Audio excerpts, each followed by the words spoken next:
My sister said she'd always have my back. Then my husband's phone lit up with her text. She actually believed you had to work late again. I was standing in our kitchen holding a casserole dish I'd just pulled from the oven. Drew's phone sat on the counter between us, face up, the notification glowing like an accusation. He was in the shower, humming something cheerful and oblivious. The world tilted sideways. I set down the dish with shaking hands. My sister, my husband. I picked up the phone, my fingerprint still registered from when I'd added it months ago for emergencies. There were others, dozens of messages, planning meetups while I worked, laughing about my gullibility, making plans for after they told me. Babe, dinner smells amazing, Drew called from upstairs. I couldn't breathe. My sister Victoria had been my best friend since childhood. She'd held my hand through Mom's funeral. She'd helped me pick out my wedding dress. She'd stood beside me at the altar and promised to always protect me. And Drew had proposed on our anniversary, cried when he said his vows. The phone kept buzzing. A photo came through. My sister's bedroom, the one I'd helped her paint lavender last summer. Drew's watch on her nightstand, the same watch I'd given him for our anniversary. My hands moved automatically, forwarding everything to my own phone. Screenshots of texts going back 7 months.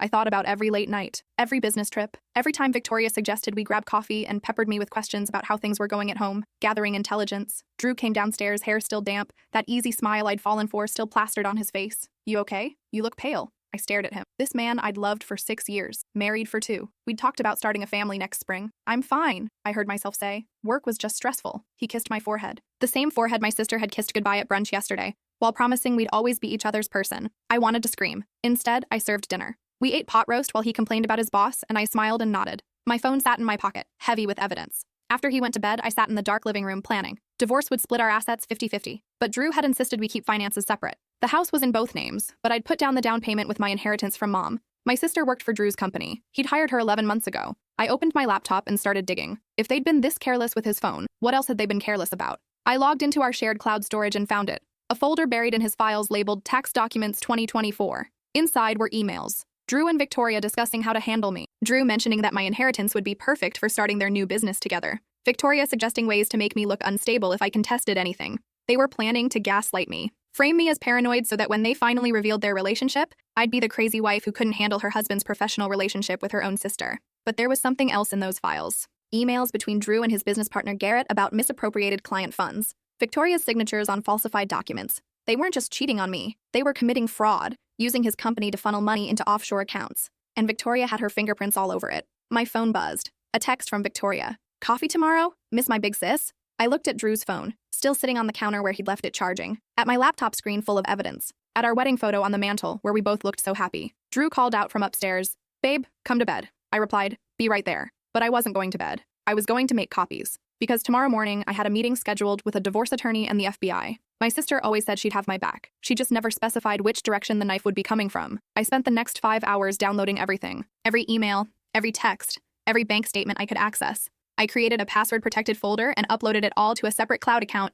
Drew didn't know existed. By 4 a.m., I had enough evidence to bury them both. My hands were shaking as I poured my 4th cup of coffee. The kitchen felt different now, like a crime scene. Every surface held a memory I'd have to scrub away. The counter where Drew had kissed me this morning. The table where Victoria and I had planned Mom's funeral arrangements. All of it contaminated. I found myself scrolling through old photos on my phone. Victoria and me as kids, gap-toothed and sunburned at the beach. Victoria holding my hand on my first day of high school when I was terrified. The photo of us the day Mom died, both of us crying, clinging to each other like we were the only solid things left in the world. How had we gotten from there to here? Drew's alarm went off at 6 out. I heard him shuffle to the bathroom, completely unaware that his entire life was about to implode. I'd already called in sick to work, already confirmed my 9 a.m. appointment with Patricia Moreno, the divorce attorney my coworker had recommended when her husband cheated, already scheduled a 1 p.m. meeting with Agent Chen at the FBI field office downtown. Drew came down wearing his navy suit, the one I'd picked out for his birthday. Morning, beautiful. You're up early. Couldn't sleep, I said. Not a lie. He grabbed his travel mug and kissed my cheek. I've got meetings all day. Don't wait up for dinner. Where are your meetings?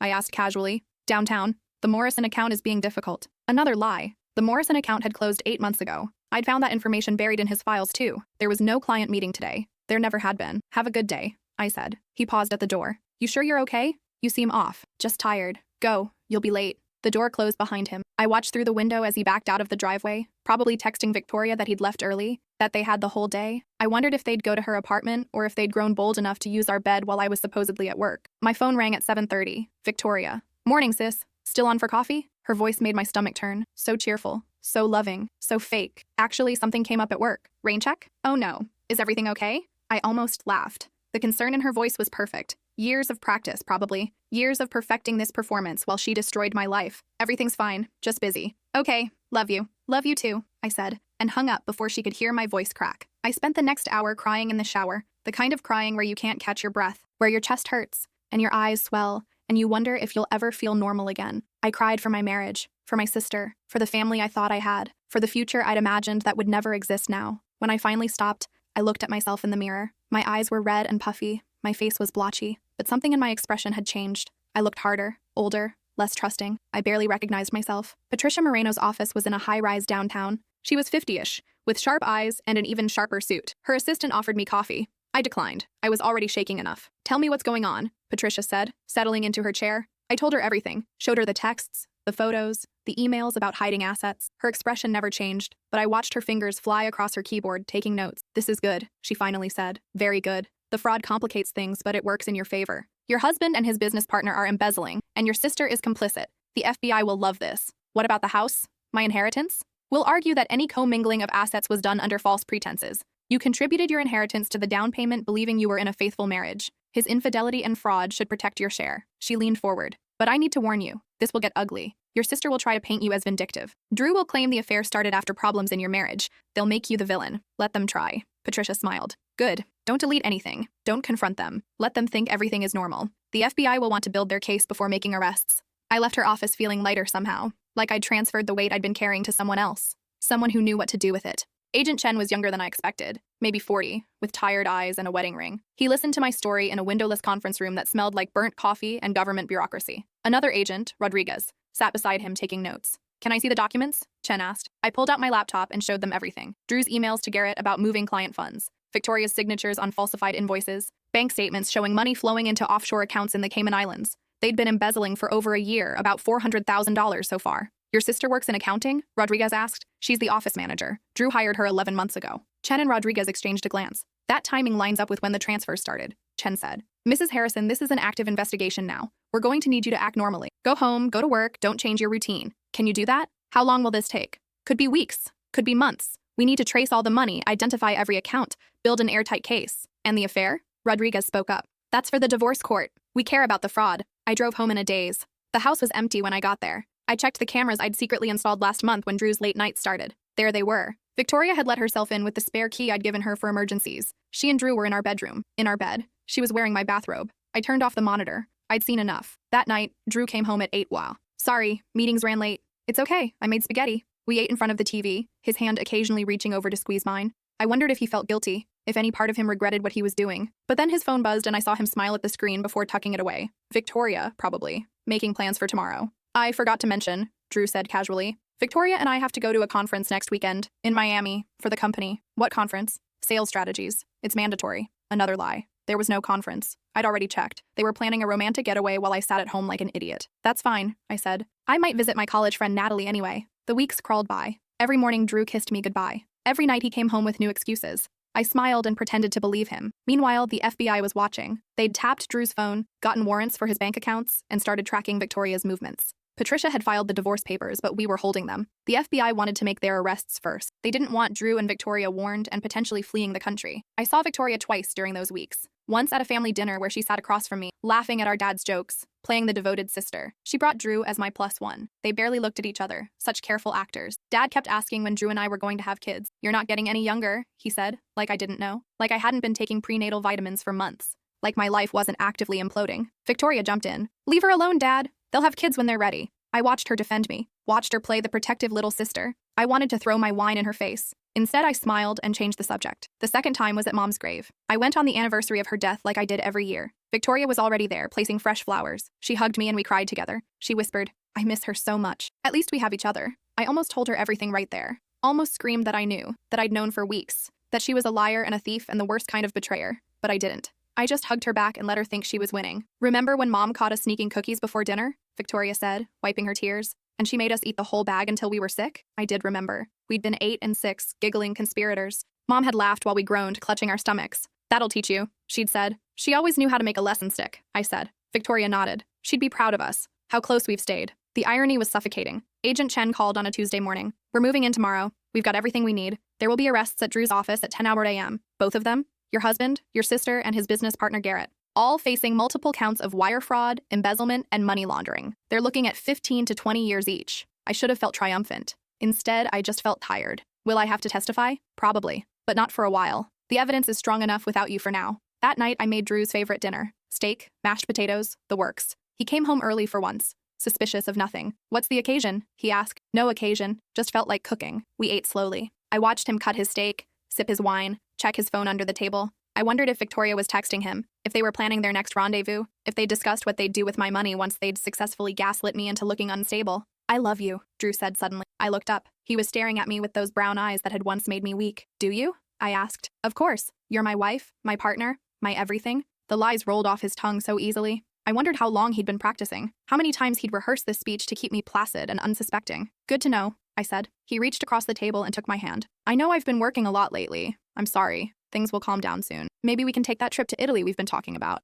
Another promise he'd never keep. We'd been planning Italy for 2 years. There was always some excuse. Some emergency at work, some client crisis. Now I knew why. He'd been too busy with my sister to take me anywhere. That would be nice, I said. At 10:00 a.m. the next day, I was sitting in Patricia's office when my phone started buzzing. Drew's name lit up the screen. I let it go to voicemail. Then Victoria called. Then Dad. Then Drew again. Patricia nodded at me. It's happening. The FBI had arrested all of them at Drew's office. Handcuffs, perp walks, the whole spectacle. Local news was already covering it. White-collar crime, hundreds of thousands stolen, family business implicated. Drew's voicemail was panicked. Baby, there's been a mistake. The FBI arrested me. They're saying I embezzled money. It's insane. I need you to call my lawyer. I need you to bail me out. Please, I didn't do anything wrong. Victoria's voicemail was similar. Sis, I don't know what's happening. The FBI showed up and arrested me at work. They're saying I helped Drew steal money, but I swear I didn't know anything. I'm so scared. Please help me. Still acting. Still lying. Even in handcuffs. Dad's voicemail was different. What the hell is going on? Your sister just got arrested. They're saying she's been stealing money with Drew. Did you know about this? Patricia handed me a glass of water. How are you feeling?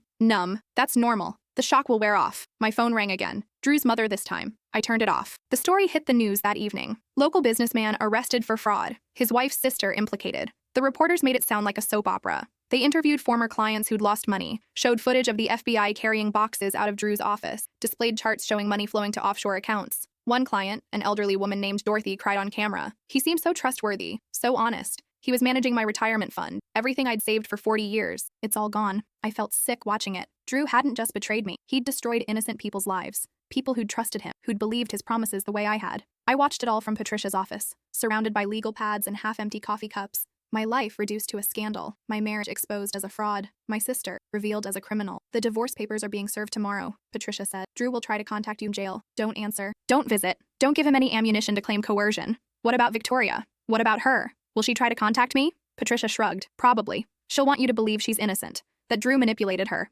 Don't fall for it. You saw the evidence. She knew exactly what she was doing. I spent that night in a hotel. I couldn't go home. The house felt poisoned now, contaminated by their betrayal. Every room held ghosts of their affair. The kitchen where I'd found Drew's phone. The bedroom where they'd been together. The living room where I'd planned my revenge. I ordered room service and ate alone, watching the news coverage on repeat. They showed Drew's company headquarters, the luxury cars in the parking lot, the expensive office furniture being carried out by federal agents. It all looked so impressive, so successful. All built on lies and stolen money. My phone buzzed with a text from an unknown number. Please talk to me. I can explain everything. This isn't what it looks like. I love you. Drew. He'd found a way to message me from jail. Probably borrowed someone's phone. I blocked the number. Another text came through. I know you're mad, but I'm your sister. We're family. You have to help me. Please. Victoria. I blocked that number too. Dad called 5 times. I finally answered on the 6th. Where are you? He demanded. A hotel. Get home. We need to talk. There's nothing to talk about. Your sister needs you. Your husband needs you. This family sticks together. I almost laughed. Did Victoria stick with me when she was sleeping with my husband? Did Drew stick with me when he was stealing from his clients and planning to frame me as unstable? Silence. You knew, I said. More silence. Dad, you knew. His voice was quiet. Victoria told me about her and Drew last month. She said you and Drew were having problems, that he was unhappy, that you weren't giving him what he needed. My hands were shaking. And you believed her. She's my daughter. So are you. I thought you two could work it out like adults. By her sleeping with my husband? She said it just happened, that they fell in love. These things happen. What about the embezzlement? Did she mention that? Did she tell you they were stealing hundreds of thousands of dollars and planning to use my inheritance to start a business together? I don't know anything about that. Yes, you do. You've always protected her, always made excuses for her. When she stole from your wallet in high school, when she crashed your car and blamed me, when she got fired from her last job for sleeping with her married boss, you always chose her. That's not fair. Fair? You want to talk about fair? Mom died and Victoria got her jewelry because you said she needed something to remember her by. Never mind that I was there every day for the last 6 months while Victoria visited twice. Never mind that I held Mom's hand when she died because Victoria couldn't be bothered to show up on time. You gave her everything and told me to be understanding because she grieves differently. I was crying now, years of resentment pouring out. I've spent my whole life being the reliable one, the responsible one, the one who didn't cause problems. And what did it get me? A sister who slept with my husband and a father who thinks I should forgive her because family sticks together. You're being dramatic. I hung up, blocked his number too. The preliminary hearing was set for 2 weeks later. Patricia advised me not to attend, but I went anyway. I wanted to see their faces when they realized I'd been the one who'd given the FBI everything. Drew looked terrible. Unshaven, wearing an orange jumpsuit, his hands cuffed in front of him. Victoria looked worse. Her hair was greasy, her eyes red from crying. She saw me in the gallery and her face crumpled. She mouthed, "Help me." I looked away. The prosecutor laid out the case. Wire fraud, embezzlement, money laundering, $400,000 stolen from 22 different clients over 14 months. Offshore accounts in the Cayman Islands and Switzerland, falsified invoices and forged signatures. The evidence was overwhelming. They showed emails where Drew and Victoria joked about their stupid clients, where Victoria called me a gullible doormat, where Drew said my inheritance was easy money from a dead woman. I sat perfectly still, letting each word cut into me. Let them see. Let everyone in that courtroom see what they really thought of me. Drew's lawyer tried to argue entrapment,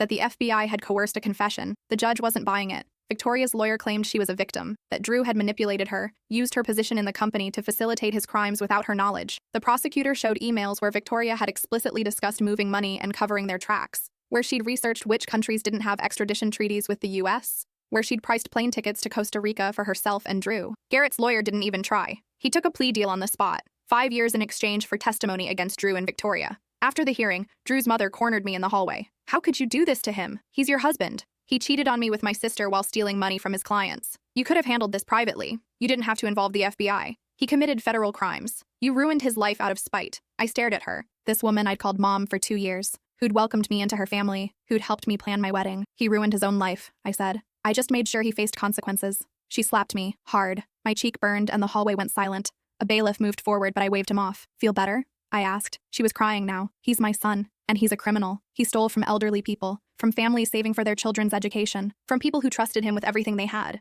Your son destroyed lives, plural, and you're mad at me for reporting it. He made a mistake. A mistake is forgetting someone's birthday. This was calculated, deliberate. He and my sister spent over a year stealing, lying, and planning how to take everything from me. That's not a mistake. That's who he is." I walked away. Behind me, I heard her sobbing. Part of me felt guilty. Most of me felt nothing. Patricia was waiting outside. "That went well. When's the divorce finalized?" 30 days. Drew will probably contest it, but he won't win. Not with everything that's come out. "What about the house?" "It's yours. The judge agreed that your inheritance should be protected since it was contributed under false pretenses. Drew's half of the equity will go to his legal fees and restitution for his victims. And Victoria? She'll be lucky if she gets 5 years. More likely 10. The evidence against her is damning. I should have felt victorious. Instead, I just felt empty. The divorce was finalized on a rainy Tuesday morning. I signed the papers in Patricia's office while Drew signed his in jail. I got the house, my inheritance money, and half of what little legitimate assets remained. Drew got nothing except a criminal record and a prison sentence. Victoria's trial lasted 4 days. I attended every session, watched as the prosecution methodically destroyed her defense, showed emails where she'd joked about my gullibility, displayed bank records proving she'd personally profited from the embezzlement, played recorded phone calls where she and Drew discussed how to manipulate me. In one call, Victoria laughed while describing how I'd asked her advice about Drew's late nights. She actually asked me if I thought he was cheating, Victoria said on the recording. I told her she was being paranoid, that she needed to trust him more. God, it was perfect. Drew's voice came through. "You're evil. I love it. Someone has to be the smart sister." The courtroom was silent. I felt dozens of eyes on me, pitying, curious, judging. I kept my face blank, refused to give them the satisfaction of seeing me break. The jury deliberated for 6 hours, guilty on all counts. Victoria sobbed as the verdict was read. She looked at me across the courtroom, her eyes pleading for something I couldn't give: forgiveness, understanding, sisterly love. But I had none left for her. She was sentenced to 12 years. Drew got 15. Garrett got 5 as agreed in his plea deal. During her sentencing, Victoria's lawyer asked if she could make a statement. The judge allowed it. Victoria stood, shaking. "I'm sorry," she said, looking directly at me. "I'm sorry for everything. You were the best sister anyone could ask for, and I destroyed that. I destroyed us. I don't expect you to forgive me. I just want you to know that I regret it. Every day. Every moment." I stared back at her, unmoved. Her apology was too late and too self-serving. She wasn't sorry for what she'd done. She was sorry she got caught. I sold the house 60 days after the divorce was finalized. Couldn't stand living there anymore. Every room was haunted. I found a small apartment across town and started over. Dad tried to reconcile. Sent emails, left voicemails, showed up at my work. He wanted me to forgive Victoria, to understand that she'd made a mistake. That family should stick together. I changed my number, got a restraining order, cut him off completely. One of his emails got through before I blocked him. Your mother would be ashamed of what you've done to this family, I replied once. Mom would be ashamed of what you allowed Victoria to become. You enabled every destructive choice she ever made, and now she's in prison because you never taught her that actions have consequences. I never heard from him again. Mom's sister, my Aunt Beatrice, reached out instead. She'd always been the black sheep of the family, the one who'd gotten divorced, moved away, built a life on her own terms. She understood. Your mother would be proud, Beatrice said over coffee. She always worried you were too accommodating, too willing to put family first even when family didn't deserve it. I don't feel proud. I feel broken. That's okay. Broken things can heal. Just takes time. Beatrice told me stories I'd never heard. How Dad had always favored Victoria. How Mom had tried to balance it, but Dad undermined her. How Victoria had learned early that tears and manipulation got her everything she wanted, while I learned that reliability and responsibility were my only value. Your mother saw it, Beatrice said. She tried to change it. But your father is stubborn, and Victoria is his baby. Always has been. Did Mom know? Before she died? Beatrice hesitated. Know what? That Victoria was already showing signs of being someone who'd do something like this. Your mother worried about Victoria, about her ability to care about anyone beyond herself. But she died before it got this bad. Or maybe it was always this bad and we just didn't want to see it. I started therapy. Dr. Morrison was patient and kind and never once suggested I should forgive them. Instead, she helped me process the betrayal. Understand that their choices weren't my fault. Recognize the red flags I'd missed. You trusted the people closest to you, she said during one session. That's not a weakness. That's being human. It feels like a weakness. It feels like it because they exploited it. But trust is necessary for connection. What they did says everything about their character and nothing about yours. We spent months unpacking my childhood. The way Victoria had always come first. The way I'd learned to make myself small to avoid conflict. The way I'd equated love with sacrifice. You were trained to be a victim, Dr. Morrison said gently. Not deliberately, maybe. But your family taught you that your needs didn't matter. That keeping the peace was more important than protecting yourself. Drew and Victoria didn't create that dynamic. They just exploited it. 6 months after the trials, I ran into Garrett at a coffee shop. He'd been released early for good behavior and cooperation. He looked smaller than I remembered. Deflated. I'm sorry, he said. For what it's worth. I didn't respond. Drew used to brag about you, Garrett continued. Said you were too good for him, too trusting. I should have warned you. Why didn't you? Because I was stealing too. Because I was weak. Because I told myself it wasn't my problem. He paused, looking at his coffee. For what it's worth, Victoria was worse than Drew. She pushed harder, wanted more. Drew was greedy, but your sister was ruthless. That's supposed to make me feel better? No. Just wanted you to know the truth. Drew would have probably stopped if Victoria hadn't kept pushing. She was the one who suggested using your inheritance. Who came up with the plan to make you look unstable. I don't want to hear this. He nodded. Right. Sorry. I just thought you should know that your sister was the mastermind. Drew was just stupid enough to follow her. He left before I could respond. I tried dating after a year. Well-meaning friends set me up with colleagues, neighbors, friends of friends. Every date felt wrong. I'd sit across from perfectly nice men and feel nothing but suspicion. What were they hiding? What lies were they telling? How long before they betrayed me too? Dr. Morrison said it was normal. That trauma takes time to process. That I'd learn to trust again eventually. Some days I believed her. One date, with a software engineer named Kenneth, lasted exactly 15 minutes. He mentioned he had a sister, and I excused myself to the bathroom and never came back. The word sister alone was enough to trigger panic. Another date asked why I was single. I said I was divorced. He asked why. I made something up about growing apart. He pushed. I left. I changed careers. Couldn't stand working at the marketing firm where everyone knew my story, where coworkers whispered in the break room and looked at me with pity, where my boss had pulled me aside and asked if I needed time off to process everything. I went back to school, got my teaching certificate, started working with kids. They were honest in a way adults weren't. Their cruelty was straightforward, their kindness uncomplicated. One of my students asked me once if I was married. I said no. Why not? She pressed. You're pretty. It's complicated. My mom says all grown-up stuff is complicated. Your mom's right. Teaching gave me purpose, structure. Every day I helped shape young minds, taught them math and reading and how to be good humans. It felt meaningful in a way my old job never had. 2 years after the arrests, Victoria sent a letter from prison. I almost threw it away unopened. But curiosity won. Dear sis, it started. Such a casual greeting for such a formal medium. She wrote 6 pages, explaining how the affair started, how Drew had pursued her, how she'd resisted at first but eventually given in, how they'd fallen in love, how the embezzlement had been Drew's idea but she'd gone along with it because she was in love and stupid, and convinced they'd get away with it. She apologized, said she understood if I never forgave her, said she thought about me every day, said prison had given her time to realize what she'd done, how badly she'd hurt me, how she destroyed our family for a man who'd thrown her under the bus the moment he was arrested. Drew testified against me, she wrote,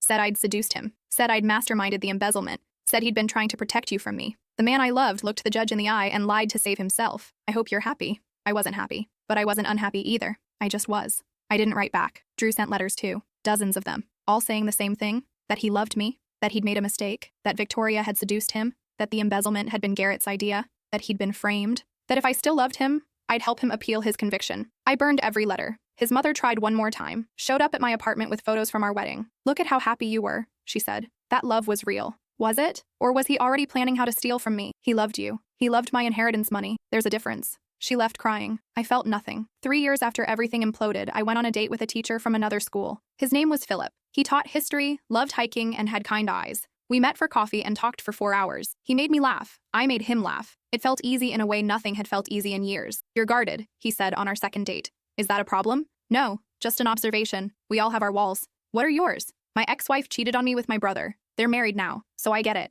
I stared at him. Seriously? Seriously. Family betrayal is a special kind of hell. We dated for 6 months before I told him everything. About Drew and Victoria, about the embezzlement, about testifying at their trials and watching them get sentenced, about cutting off my father and burning Drew's letters and refusing to forgive anyone. Philip listened without judgment. When I finished, he said, "You did what you had to do. Some people think I overreacted. Those people didn't have their trust destroyed by the 2 people who should have protected them most." I married Philip 2 years later. Small ceremony, just friends. No family, no bridesmaids, no fancy dress. We eloped to a beach in Oregon and promised to be honest with each other. Always. Even when the truth hurt. Especially when the truth hurt. Victoria sent a card from prison. "Congratulations on your wedding. I wish I could be there. Love, always your sister." I threw it away. Drew didn't send anything. He was in a different prison now, further away. I'd heard through mutual acquaintances that he'd found religion, that he was a model prisoner, that he'd be eligible for parole in 10 years. I didn't care. Dad had a stroke 5 years after the trials. Beatrice called to tell me, said he was asking for me, wanted to make amends before it was too late. "I'm not coming," I said. "He's your father. He chose Victoria over me. He can die with that choice." He died 2 weeks later. I didn't go to the funeral, but I did go to the cemetery after everyone left. Stood at his grave next to Mom's and tried to feel something. Grief, anger, regret. All I felt was tired. "You failed her," I said to his headstone. "You failed both of us." Victoria got out on parole after serving 8 years. Beatrice told me she'd moved to another state, was working in retail, trying to rebuild. She'd asked about me. Wondered if I'd ever talk to her again. "What did you tell her?" I asked Beatrice. "I told her to give you space. That forgiveness isn't owed. That some betrayals are too deep to heal." "Thank you." "For what?" "For understanding." Philip and I had a daughter. We named her Evelyn, after my mother. She has my eyes and Philip's stubborn chin. She's 2 now, and perfect. And I watch her with a fierceness that sometimes scares me. I'll never let anyone hurt her the way I was hurt. I'll teach her to trust carefully, to recognize red flags, to understand that blood doesn't automatically mean loyalty. Sometimes I think about Victoria. Wonder if she thinks about me. If she regrets what she did or if she just regrets getting caught. I'll never know. I don't want to know. Drew gets out in 7 years. Philip asked once if I was worried about him contacting me. "No," I said. "He's a stranger. He has been for a long time." On Evelyn's 2nd birthday, I took her to visit Mom's grave. We planted flowers, pink roses that Mom would have loved. Evelyn toddled around the headstone, chattering in her toddler language about butterflies and clouds. "Your grandma would have loved you," I told her. She looked at me with those serious eyes. "Gamma and sky?" "Yeah, baby. Grandma's in the sky." As we were leaving, I saw a woman standing by a grave 2 rows over. She was thin, with short hair and prison-pale skin. She looked up and our eyes met. Victoria. We stared at each other across 30 feet of cemetery grass. I picked up Evelyn and held her close. Victoria's face crumpled. She took a step forward. I shook my head. She stopped, nodded, turned away. I watched her walk to her car, get in, and drive away. Evelyn squirmed in my arms. "Down, Mama." "Okay, baby." I set her down and she ran ahead toward our car, chasing a butterfly. I followed slowly, not looking back. Some betrayals don't heal. They just teach you who not to trust. My sister said she'd always have my back. She was right. The knife she planted there is still there, but I learned to walk with it, learned to live with the scar, learned that survival is its own kind of victory, and that's enough.